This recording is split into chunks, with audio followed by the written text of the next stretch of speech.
EPICTOBER is in full swing now, and we've brought you some good games for DS and Gamecube as a farewell message to putting those reviews on the back burner. But the month is picking up speed, and now we bring you the Gamecube's last big sporting game. Now let's face it, soccer, even though I love it, isn't the most popular sport in the country, and it's even less fun to play a video game version of it. But Nintendo and Next Level Games set out to change that. With a much more hardcore theme to soccer, was it another hit Mario sports game? Obviously there's no story here. Sports games don't usually have it. But basically you have your team, you play another team, you pass the ball, and you try to shoot goals. I'll go into the reasons why it gets hectic later on though. The graphics are fantastic. Everything is colorful, detailed, but as cartoony as all the other Mario games are. The music is also very fun to hum along with as you pound the ball into the goal. Controls work great and are simple. A is used to pass and B to shoot. But there's also variation. You can hold the B button to power up your shot and make it hard to block. But again, simple and responsive is a good combo for controls.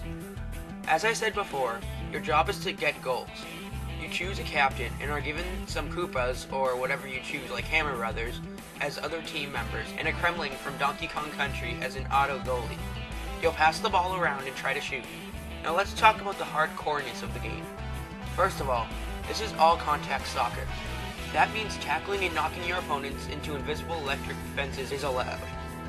Also, if you charge up your captain's shot enough and hit the B button when the meter that appears is close to the colors, you'll get a super strike, which is worth 2 points if the ball goes in. The gameplay is simple, but it's incredibly addictive. You'll be stuck playing this game for a while once you get hooked. The problem is a problem the original Smash Brothers game had, and that's that it is fun with your friends, but doesn't have much to do alone. Sure, you can play the computer, but that gets tiresome. The friends are the variants in the game, which make it more interesting.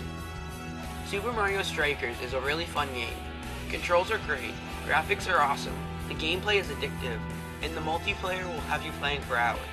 However, the game is a sports game, and with only a few modes, you won't want to play it if you have no one to play with. It also can have terrible AI at times, and there aren't too many variants to make the game too different from actual soccer. However, if you're looking for a fun GameCube party sports game, then this is it.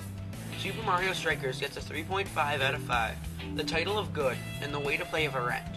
If there was more to do, then maybe it would be worth the $20 to buy it at GameStop, but you'll be bored soon enough, so it will only get a rent from us.